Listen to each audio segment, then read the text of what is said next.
My name is Ra Chaka, Where are you from? Chicago, Illinois, And what organization do you work with? the African American Alliance for Peace and Justice. What is your message here today to the peace community? My message is that we need to focus our attention on unifying our efforts in regard to our opposition to the war. We know that it is totally wrong. We know that there's not enough people from different respective communities that are participating.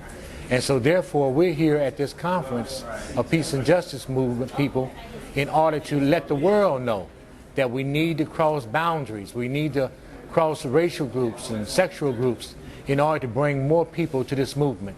Now is the time. What is it you think is responsible for the lack of coordination or the lack of unification?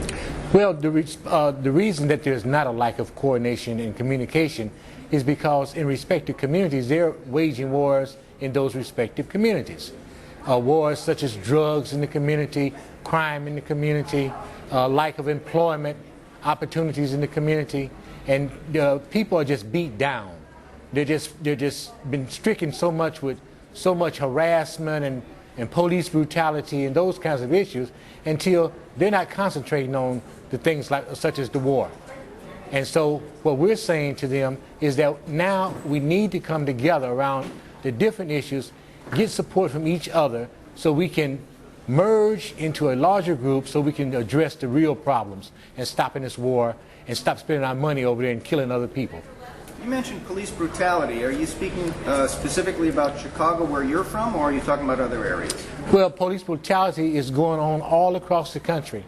I'm a member of a law firm who deals with police abuse and police brutality and wrongful convictions. We just opened up a justice center at 358 East 115th Street in Chicago, Illinois. And what we're getting ready to do, we're getting ready to focus our attention not on Abu Ghraib or not on Guantanamo Bay, but on jails and police right here in the United States who are doing exactly what they say they're doing overseas. They're doing it right here. When we are told about what goes on at Guantanamo or Abu Ghraib, we were told that there was a purpose behind it that had to do with national security. What is the purpose behind the brutality that you're speaking of domestically in the United States? It's a culture. It's a way of doing things that has gone unchecked for years. We are very brutal. Americans don't forgot their history. We have a very brutal history. We discriminate and we enslave and we torture right here in the United States. And so the thing is that the American people have forgot that that's a part of our culture. And so what we got to do is break that culture, break those chains that bind us. And by breaking those chains, then we can break this war mongering that we have as a people all over the world. Do you believe that racism is behind the domestic police brutality that you're speaking of? In a large extent, racism is a part of it because in the state of Illinois here, we had special prosecutors who investigated police brutality here and torture here in Chicago. And we come to find that the majority of the people that they interviewed was black males. That they said there was mostly black males, about 200 of them that had been tortured by the police.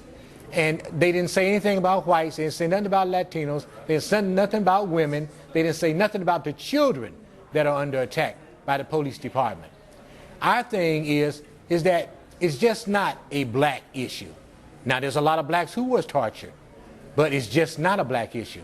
We have to look at a lot of Latinos has been tortured and they're serving time in prison. We got to look at certain communities that are under attack by the police department because they are trying to identify young people as the next wave of people going inside the prison system. And so therefore, they're being tortured and abused. And the communities in which the police occupy and the schools in which they occupy are being desensitized. In other words, people are not seeing it as an attack upon the people, but more or less as a police action or security measure. No, it dehumanizes people when police are overly aggressive within certain communities and within certain schools. Years ago, the Chicago Police Department was primarily white. These days it has a significant number of minorities in it. Has that made a difference in terms of how minorities are treated by the police? Not very much, because it's a culture. And the only color that they recognize is blue, their uniforms. The thing is that when you go into that culture, when you go into that institution, you lose perspective. You get consumed. Now, this is not all police officers, not by any shadow of imagination, but it is more than enough who represents the whole body, because the whole body is not raising their voice against it. And so blacks torture just like whites torture. There's not as many blacks torturing, but blacks do abuse blacks. And so that's a reality. The same thing with Latinos. Latinos abuse Latinos within their respective community. And so do whites abuse the different people in the different groups. There are some communities where none of these officers go in and abuse none of those citizens, because the citizens would not allow it. They would rise up against it. You're here today to speak primarily to people involved in the peace community. Are you seeking their involvement in these domestic issues? That is the reason that I came to speak, to let our members know that we have to think outside the box. We got to be broader in our vision, in our thinking, because we know that this war, this illegal war, this unjust war affects all of us. All of us it affects. And it diminishes people when we do not raise our voice in regard to it. Same thing with domestic issues.